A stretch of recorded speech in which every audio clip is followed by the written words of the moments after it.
Good morning. Good to see you all. So lovely to be here.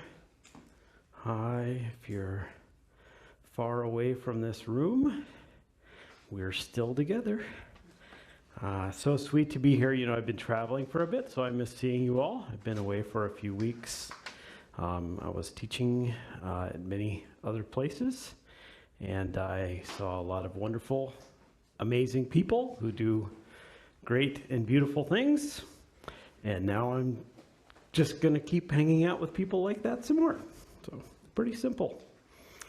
I am very grateful.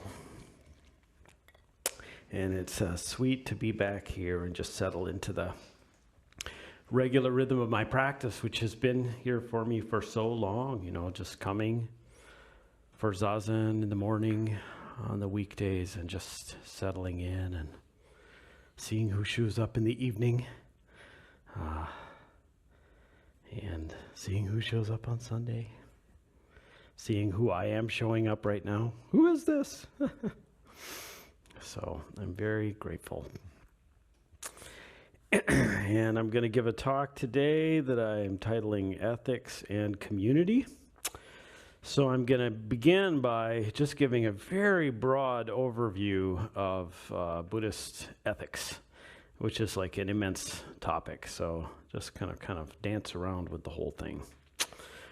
So one thing I like to think is that Buddhism is essentially an ethics. So the basic idea of Buddhism is there's suffering, you can do something about it. So it's about caring about suffering and doing something that alleviates suffering. So anything philosophical and all the practices of the tradition really come back to this basic ethic of care. I like to think, you know, this place really should be called the Minnesota Zen Ethics and Meditation Center, but that would just be a little bit unwieldy. But if you think about what has happened here over the years, although meditation is emphasized, because this is the part of people's lives that is so in deficit, as we come here, the talks are about how to live in a way that helps people be free, helps us care more about suffering, how to be more skillful in alleviating it. So, you know, the Eightfold Path and the Paramitas, the two basic path models for Buddhism, both have a balance between sort of what we would conventionally understand as like external ethical action, like giving and speaking kindly and so forth, and then meditation. And yeah, I mean, everyone grows up with some messages about how to be ethical. Like, I really don't think anyone doesn't. You can't just avoid Sesame Street completely for your whole life. And hopefully there's some things embedded in your family of origin and your communities. But most people who come here do not have meditation embedded in their lives. So if trying to get into a balance with like 5 or 6 hours of meditation a day, and then the rest just being incredibly kind all the time. So.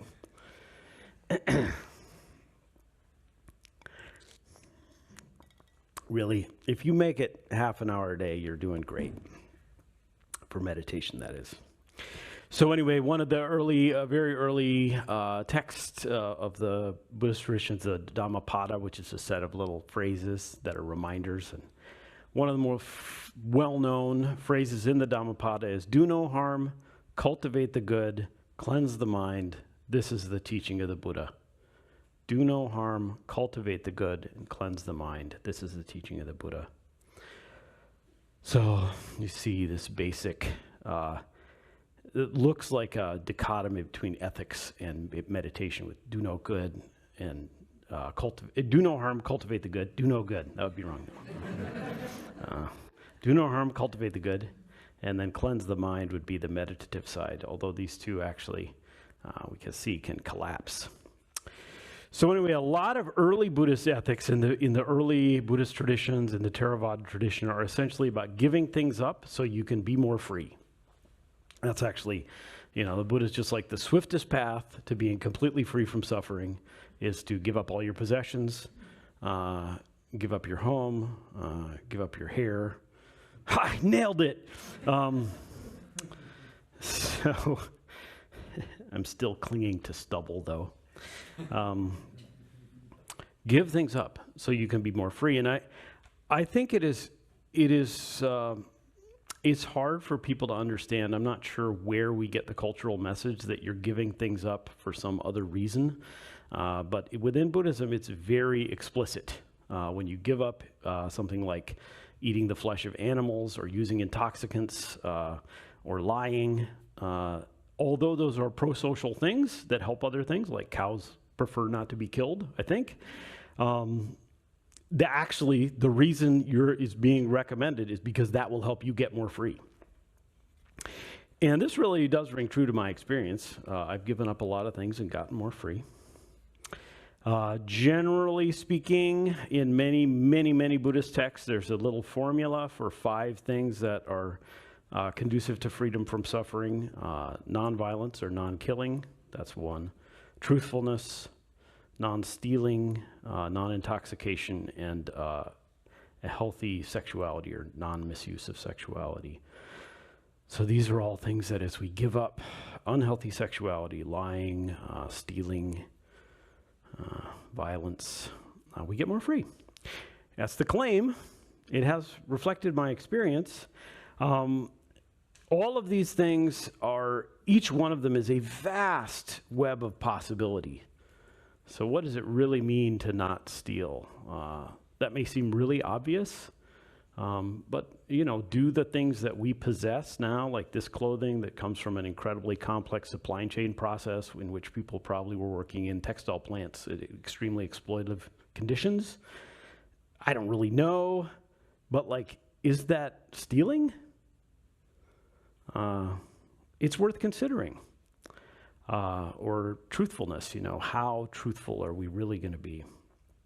How deeply are we going to embody nonviolence? Can we get to the point where every single thing that arises in our own mind can be treated with love and compassion? So these are deep and vast realms. They're not it's like a checkbox. Can't really work that way. Or if it seems like it's working that way, you're probably missing the point. So these tend to also, kind of at their root, they're based in the understanding that everything arises dependent on other things. And so the Buddhist path of liberation is about seeing through separation or alienation. And all of these things that we do, acts of violence, of untruthfulness, of misuse of sexuality, of intoxicating, are all at some level or in some part of a process whereby we are more alienated. And by giving them up, we can see and experience connection more deeply, a radical intimacy. So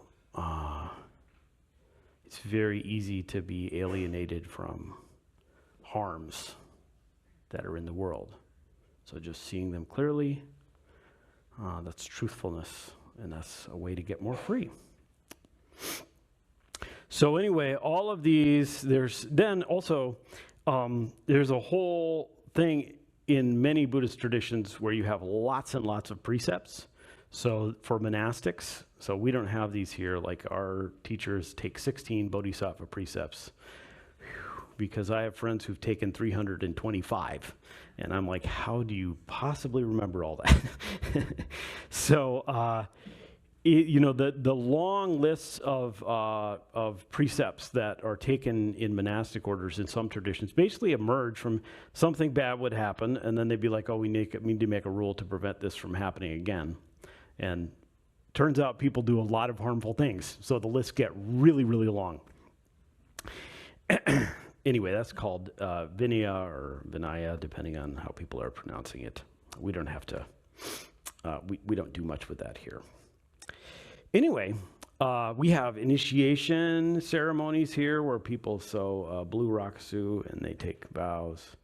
And we have ordination ceremonies where people sew a black rakusu and they take vows. And we have transmission ceremony where you sew a brown rakusu and you take vows. And every one of them is a precept ceremony. So they're all about making a vow to uphold Buddhist ethics. Essentially, the transmission of this tradition is people saying, I know how to make these vows and encourage you to make the vows, and now you can make the vows. And you go, I got to make the vows. And that's like the wonderful thing. I got to take the vows. So we call it Zen initiation, but the Japanese name is Jukai, which means like taking the vows. It's like really committing to an ethical life is the most joyful and wonderful thing we do and celebrate here at MZMC formally. It's like a path transmission.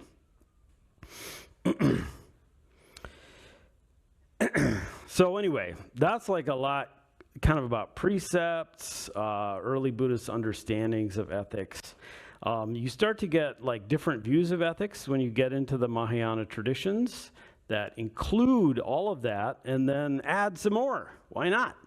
And I, as some of you know, I've been talking quite a bit about the Flower Garland Sutra because my new book is called Inside the Flower Garland Sutra. And one of the themes of that is abundance. So then we start to see in Mahayana a more actively external and pro-social manifestation of ethics. And this is in part because the basic idea of early Buddhism is you can attain nirvana. You can get completely free from suffering and the causes of suffering, and the Buddha recommends it. Whereas in the Mahayana tradition, we're saying we would like you to wake up to an aspiration that everyone can be free from suffering. Of course, including you, because you're part of everyone. Like everyone and everything forever. Collective and universal liberation. Much more expansive frame.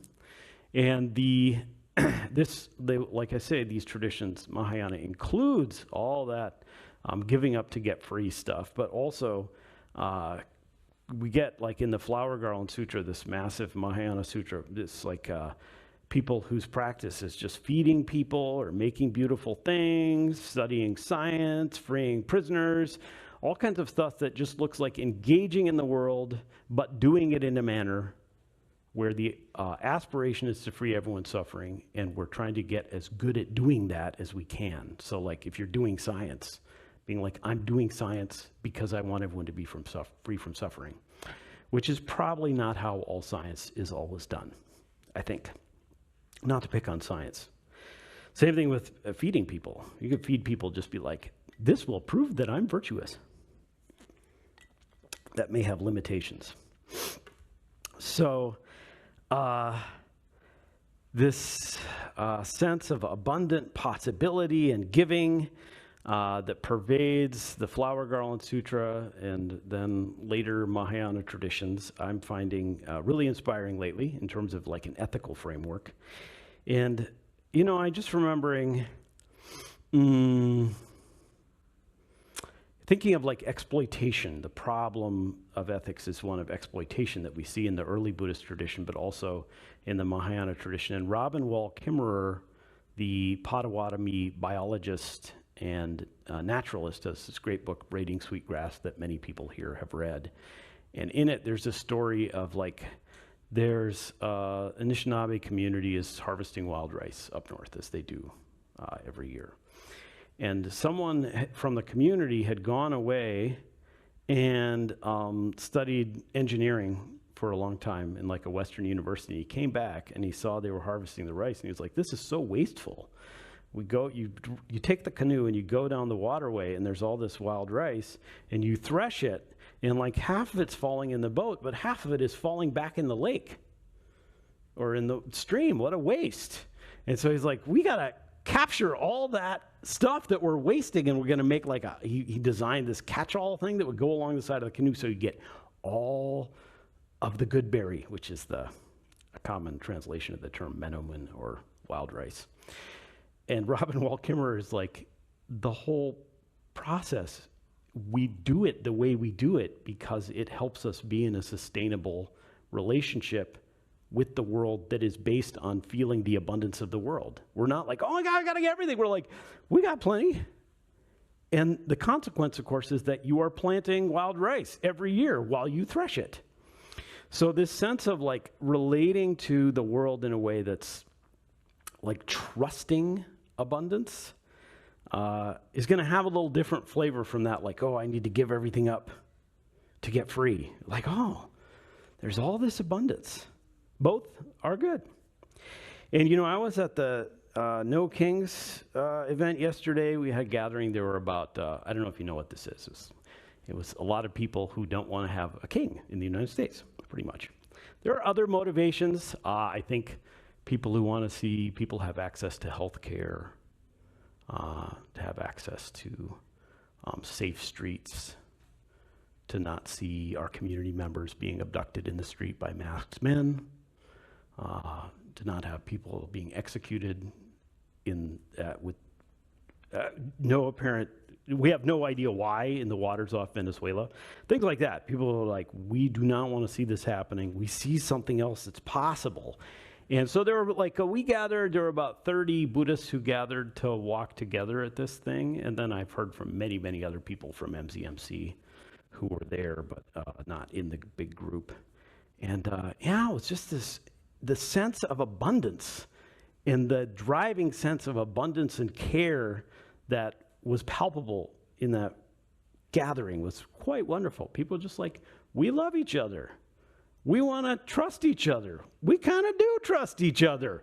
Like, instead of like, oh my God, people are scary and we need to like expel people.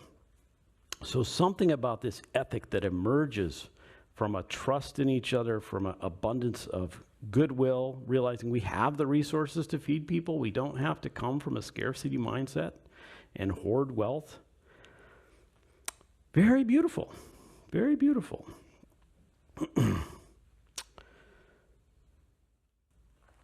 So that's just like looking at contrast between early Buddhist ethics with this giving up to get free, with this Mahayana collective and universal, more actively pro-social liberation based on a sense of abundance, possibility.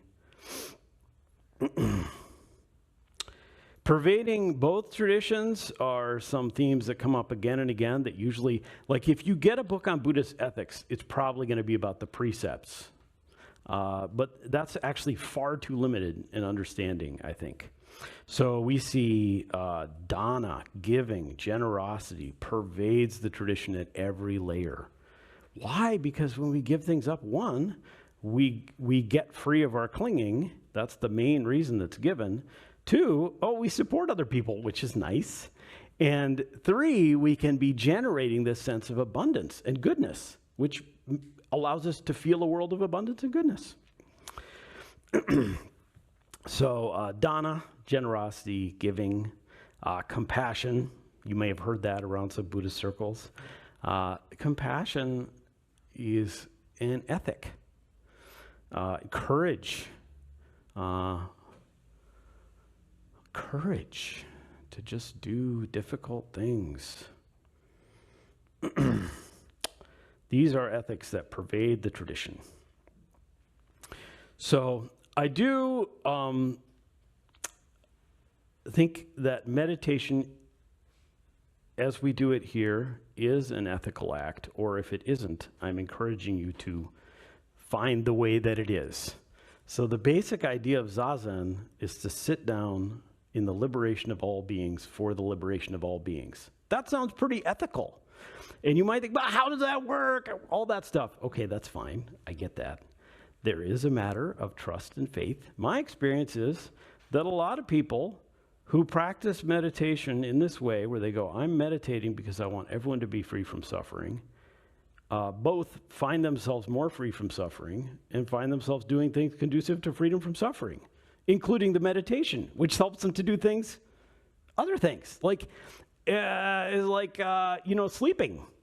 You can sleep for the liberation of all beings. You can be like, oh my God, there's so much terrible stuff happening. I'm never going to sleep again.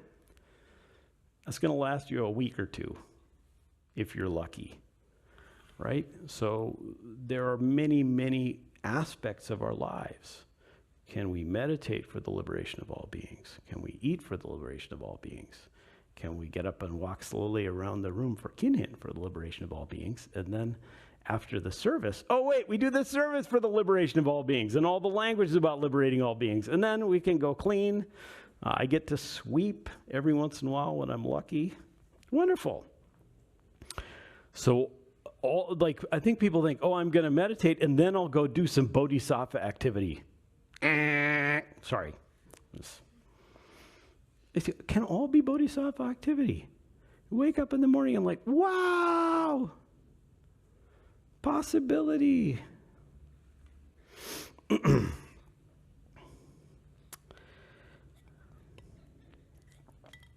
So I want to just pause and hang out for a minute with, I think, one of the really more powerful, but maybe more challenging to see aspects of Buddhist ethics, which is this giving up to get free. So I'm going to invite you right now to just close your eyes for a minute and see if you can recall something or some things that you have given up that have helped you and those around you to be more free from suffering.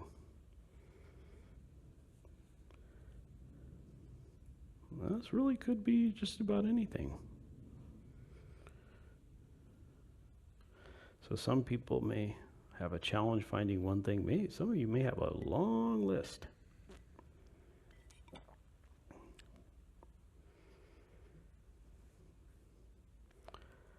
Something you have given up that helped you and others be more free from suffering.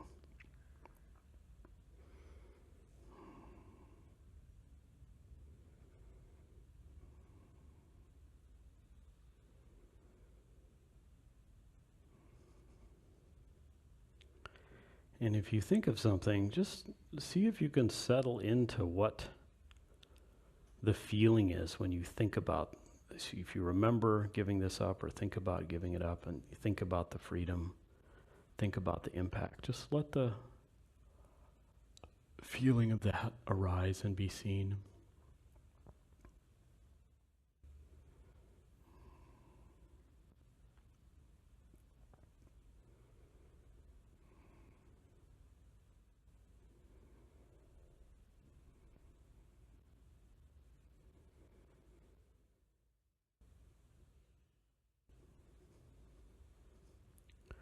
So now, I think the way I want to do this is with people in the room, if you would like to say out loud in one word or a phrase something that you have given up that helped you and others to be more free, I'm going to invite you to raise your hand and look at me. Because I think there are too many people to just have everyone like popcorn style. So, if you would be willing to share something you've given up that helped you and others be free, just raise your hand and look here. Yeah. Work. Drugs, alcohol, overeating. Drugs, alcohol, overeating. Judgment. Control. Expectations. Speaking. Striving. Apartment. A car.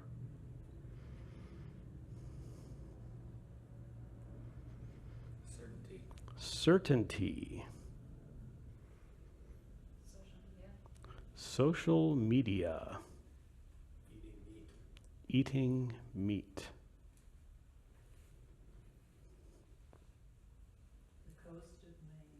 The coast of Maine.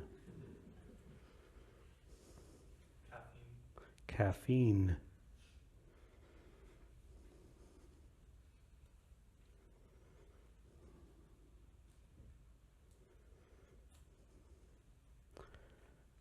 Maybe now I'll ask, we'll see how this goes, but if there's someone online who would like to share, you can just unmute and say, and if we have some overlapping, we'll just work it out. So if you're online, you feel free to unmute and share.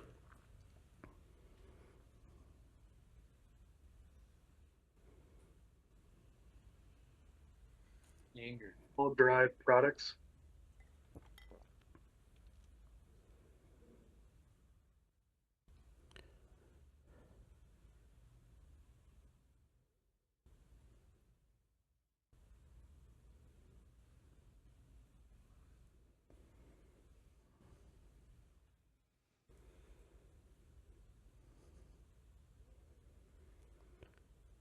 Okay, well, thank you for all who heard and spoke. No one's left out. Thank you, thank you.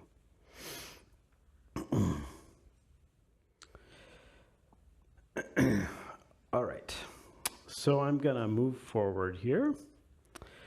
So MCMC has an ethics policy, and this is on the website. I encourage, we review this with our temple officers and priests and staff on a regular basis.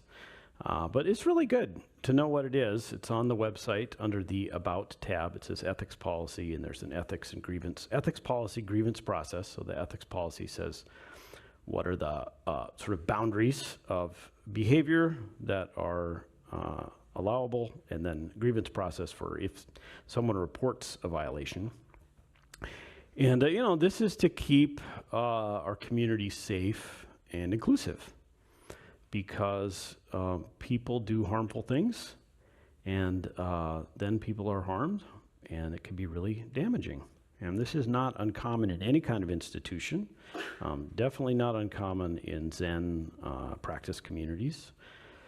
So the origin of our ethics policy is that about 25 years ago, about 10 years after Katagiri Roshi, who founded this temple, died, someone revealed that they'd had a sexual relationship with him while he was a teacher, and then subsequently it became public knowledge through various processes that he'd had sexual relationships with 2 students, possibly more, but I think 2 are known, and then had made unwanted advances to some others, all of whom were women.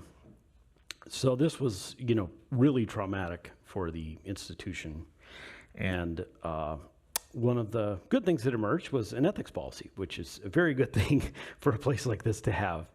And I find myself talking to people about Katagiri Roshi's, what under the law is sexual abuse. So if a clergy person has a sexual relationship with a member of their community, that is legally clergy abuse, or sexual abuse. And there are many, many ways to frame this and think about it, but clearly it caused a lot of harm. And I personally can say I have talked to so many people about this since when I first got here. I heard about it within the first couple of years, and now that I'm a teacher, it comes up with some frequency. So this had an enormous impact on people. And for a while I'd be like, geez, how do these amazing, so many people I know were so deeply inspired and touched by the enormous compassion and commitment of Dainin Katagiri. So I'd be like, how can it be that someone who's so wise and kind would do this thing that's so harmful? I have to, personally, I spend a lot less time doing that. And now I'm just it is very evident that people do this kind of thing. It's pretty prevalent. And then I'm most interested in well, how can we prevent it from happening? So how can we make it so people will be safe, so that when there's harm done, there's a good process for handling it. And so, I was really shocked. I listened to this book. I got a book about Mother Teresa, and I thought, this is going to be great. And it was about a bunch of nuns saying, wow, she was really abusive. I was it was hard. It was hard. And it's to me, it's not like Mother Teresa did all these wonderful things, but she was, it's like they're just both true. Just both true. Thomas Jefferson, made a lot of effort and was really skillful in promoting democratic institutions. I'm glad I don't live in a monarchy led by like a hereditary monarch. I'm not into that. At the same time, he owned like huge numbers of slaves. So these are just true. They're true things. And many, many Buddhist teachers have done really harmful things. So it's just true. And then, okay, how can we do better? So, we look for ways to provide training to people who are being empowered here so that we can understand how to not reproduce these kind of harms. And then we have this ethics policy whereby people have recourse if some harm is done. So, my experience is you really don't have to have done something that violates an ethics policy for it to be really, really painful and harmful. So this is just good to know. Like, probably all like, I don't know about you. A lot of people are like, FCFC's so great. I love everyone there. Amazing things are happening. I feel this day in and day out. But it's like, one of these days, there's just going to be a moment where it's like, something very painful. Someone does something you think is inappropriate, or you do, or I do. And then here we are. So we want to find ways to prevent that from happening and to respond skillfully when it does. And I will say the ethics policy is good. The board just made some revisions to it, and actually there's probably going to be some more stuff done next year. But you don't have to wait till there's an ethics complaint. If you see something going on that you think that just doesn't look right, it's good to find ways to talk to people about it. If it's someone with a lot of power, so like I have power in this institution, you're like, I can't talk to Ben about it. Well, maybe find another priest and see if you can work something out to discern your steps on the way.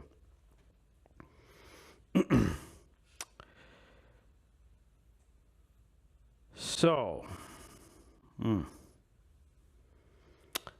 personally, I just want to spend as little time as possible thinking like that person is horrible or did a terrible thing, and really understand like we are conditioned beings, and I want to do things that are conducive to liberation. And I do think that's what this tradition calls us to do. The Dhammapada says, do not give your attention to what others do or fail to do, give it to what you do or fail to do. So that doesn't mean ignore harms. It means when there's harm, focusing on your action in response to the harm. And I see people doing this all the time, so that is very heartening.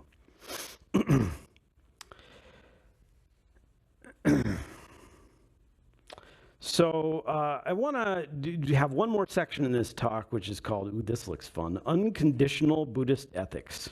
Oh my. So because some people are studying this book, Entry into the Inconceivable, in morning study group, I've been thinking of you because it's pretty dense text. And I have studied it extensively because it's part of the research for my last book. But in it, Fatsang, who's one of the great teachers of the Huayan tradition, he's talking about ethics. And he says there's two kinds of ethics that I'm encouraging. First is subtle action according to conditions without convention. Subtle action according to conditions without convention. This means initiating action based on reality for the widespread welfare of sentient beings. And I'll come back to that in a minute. The second is the virtue of maintaining dignified, well-regulated, exemplary conduct. This means the four dignified modes of bearing: walking, standing, sitting, or reclining. So first, the subtle action according to conditions without convention, initiating action based on reality for the widespread welfare of sentient beings. What this is about is like it's not about rules. It's about actually seeing clearly what's here right now and being able to spontaneously respond to something liberative, with something liberative. So this is this, instead of like a bunch of conditions, I know what the rules are, I put in the formula and I make my choice. You're really seeing very clearly. So Zazen allows us to put down all our preconceptions and just be like, what's it actually like right now? And have a spontaneous arousal of some kind of liberative action. And this is why like koans have all this crazy behavior. These are people who are trying to act as ethically as you could. They're like, I'm with someone, I love them so much, I want them to be utterly free from suffering, and I'm willing to just go, say something bizarre or make some strange action that might enable them to cut through all their pattern stuff and meet reality. So on the other hand, he's like, yes, that's good. And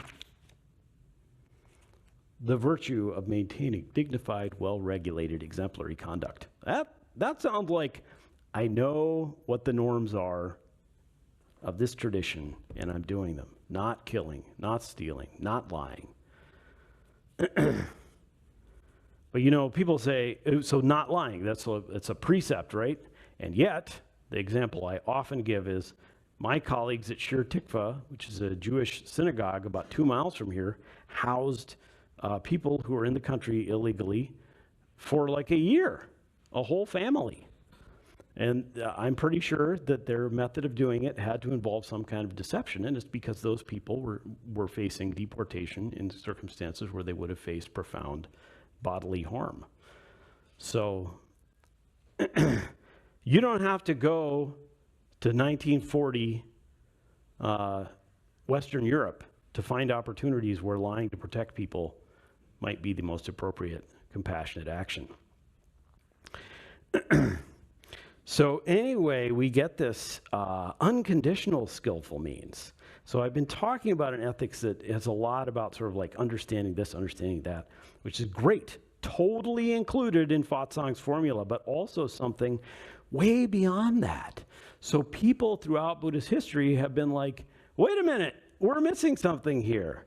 So many Buddhist teachers, both men and women, have been like, it doesn't look right that like men have so much power and women have like so much less, and have radically challenged that. They see something possible and they see a harm that other people aren't even seeing. We see like Keizan, we have 2 founders in Soto Zen, Dogen Zenji and Keizan. And oh yeah, I can tell this story. So 2 years ago, I was at the Soto Zen headquarters in Japan. So that's like, Soto Zen in Japan has like 18,000 temples and like 10,000 priests. It's an immense institution with a lot of power.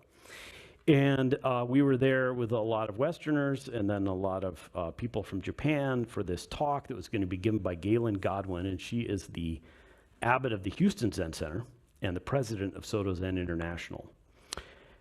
So anyway, she's going to give a talk about Keizan because we'd all come to Japan to celebrate Keizan's 700th memorial anniversary. And so we've been doing ceremonies for days, like all about Keizan, how grateful we were and how he is still with us, supporting us. And then the heads of all the departments of Sotoshu filed into the room. It was 9 old Japanese men wearing these beautiful robes, and they all filed in and sat down. It was very, wow. So Galen got up and just gave this beautiful talk about all the effort Keizan made to build monastic institutions for women, to empower women to be leaders in Buddhist communities in Japan when they had not been previously, and this enormous effort to do this, an effort that has not been, sorry to say, sustained in Sotoshu. So she's not following the rules. She's opening up to what's real. Unconditional skillful means is about saying there's something more possible in how we can be free than we can even imagine. The only way we're going to get towards it, we have to imagine something a little bit more. A little bit more. Keizan imagined something a little bit more. She was willing to stand up in front of the 9 heads of the Sotoshu department and give this talk that was kind of like, hey, we're celebrating this guy. Look at what he did. I think of, when I think of like limitations of understanding, I will cite Virginia Woolf, who in A Room of One's Own, which is like a feminist masterpiece, she says at one point, of course women can't play soccer. Of course women can't play soccer, but they could probably be doctors. Virginia Woolf could not imagine that women could play soccer. How bound are we? How bound are we? And this is not only in our cultural traditions, but in the Buddhist textual tradition, in the Flower Garland Sutra. Vasumitra is this woman who is this great teacher, and she teaches people through erotic contact, which is entirely inappropriate for Buddhist teachers, by the way. But when you read that sutra, you see this is about realizing that parts of our lives that we might want to partition off as not part of the project of freedom from suffering, not part of the whole thing, can be included. Sexuality can be fully included in our lives as beings committed to liberation from suffering. And what's that going to look like? What we know at first is just a possibility that we can be more integrated as human beings. I was just at a meeting. We had a meeting here. It was really fun for this thing I've been doing for about 6 months called Center Down, Rise Ready, which is a multi-faith convening. It's led by a bunch of people of mine from the Multi-Faith Anti-Racist Change and Healing Table. And we mostly just hang out and talk to each other. But then we host public events that make space for people to integrate grounding, meditative, spiritual practices with social justice work. And we had Lena Gardner, who's been a great leader in racial justice work for years, came in for a meeting here a couple days ago. And she was just like, we're seeing people reacting to the current social and political environment, and there's some sense that people are like, oh, can we just get back to the way it was? Why don't we go towards something way more free? She's like, I want to be a part that's about liberation in ways we haven't even yet imagined. And yet we need to keep imagining. The only way we will get closer to something beyond our imagination is imagining beyond what we imagine now, and then embodying into that. And I thought, all right, I'm ready to hang out with you, Lena Gardner. I would like to get on your great vehicle to liberation. So, I find so much inspiration in the people I'm with, and I find it through, the root practices of this place, of Zazen, of settling into the immediacy of the moment, putting down our ideas about what it is, and just seeing, hearing, smelling, tasting, feeling what's here. And we see that each moment is actually a vast realm of possibility, instead of like, oh, I've got to go do this, I got to go do that, I got to go do this. So, wow, freshness and possibility. And our tradition asks us to do that for the reason that we want us all to be free from suffering together. So I feel very grateful to be a part of the whole thing.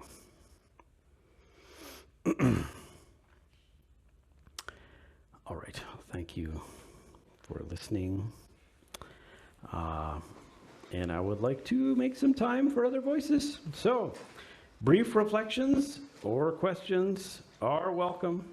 And if you're going to speak, please speak with a full voice so everyone can hear. Actually, I'm a little bit confused. I feel like there's some misinformation regarding sensual misconduct in Buddhism. I guess, first of all, does sensual imply sex, or does it include other things as well? Yeah, so the precept is about sexual misconduct. So, and that's very broadly, there's various definitions. So it's a whole realm of, it gives us an opportunity to think about like, how am I acting as a sexual being?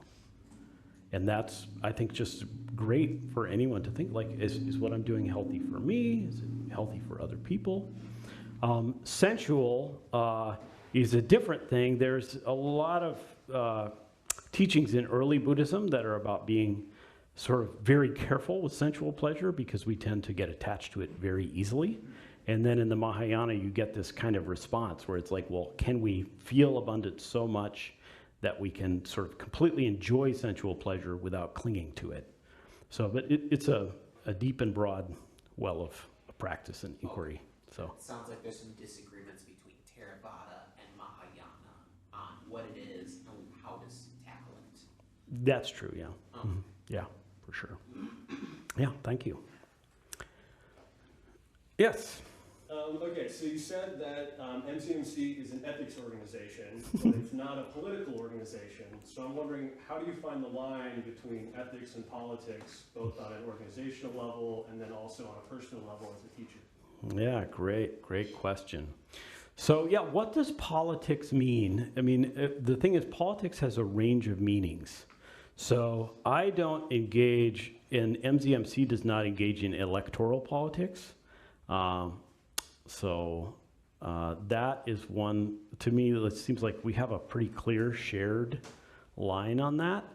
But if you think of politics as meaning how people in the public sphere relate to each other, that is actually entirely what Mahayana Buddhism is about. So it would be very weird to be like, we're Mahayana Buddhists who want to liberate everybody, but we're not going to notice anything that's affecting them. So you end up, those would be the two main poles. Are we talking about sort of electoral politics, or are we talking about social conditions?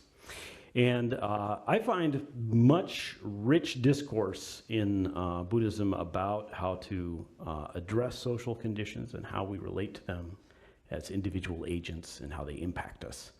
And I like to talk about that because I'm interested in us all getting free together. So thank you. Thank you. Yeah.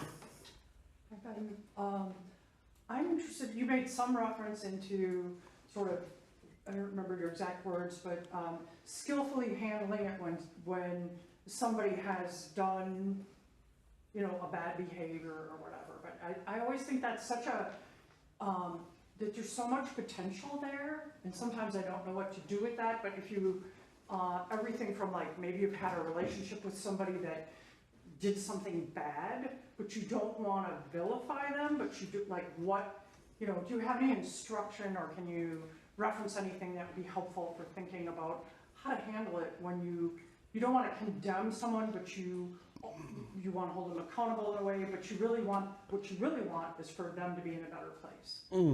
Yeah. Yeah, well, I think there's something about how we are viewing people and feeling about them. So, like, if someone does something harmful and I'm really upset, I want to notice that I'm upset and care for that feeling. So if, like, I'm angry, be like, oh, I'm angry, that's painful. Care for my anger.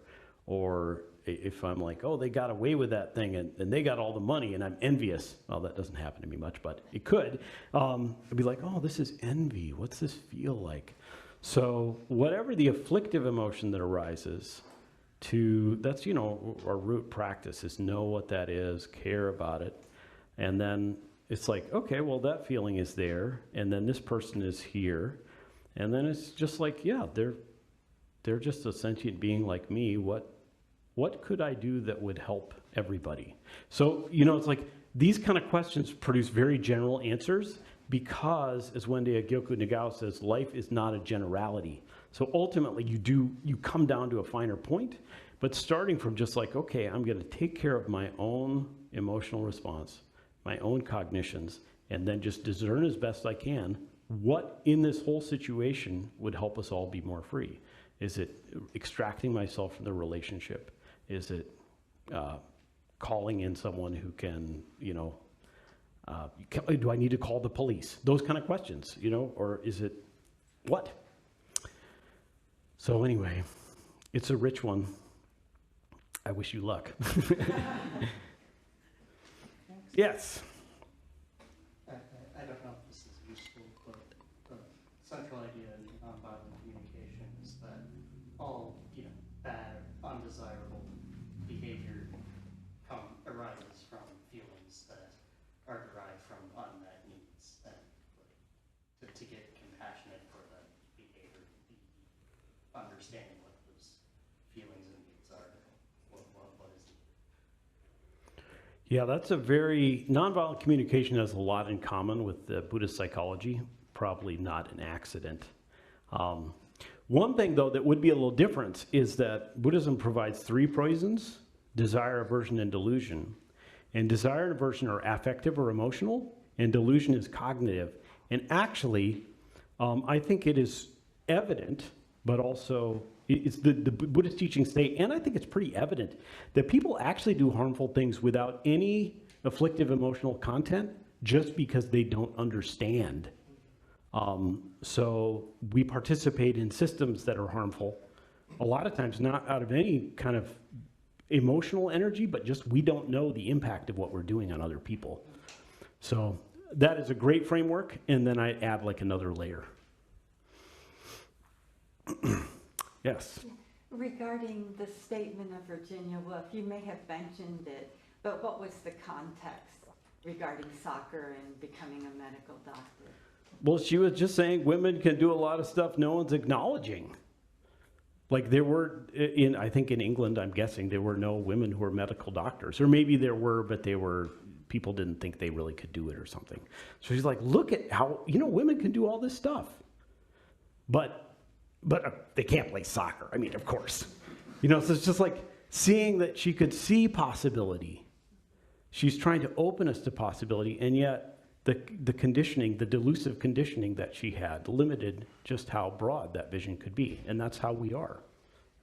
I was just wondering, is she referring to the soccer from more of a medical perspective and medicine more, they have that cognitive capacity. There may not be that same physical need.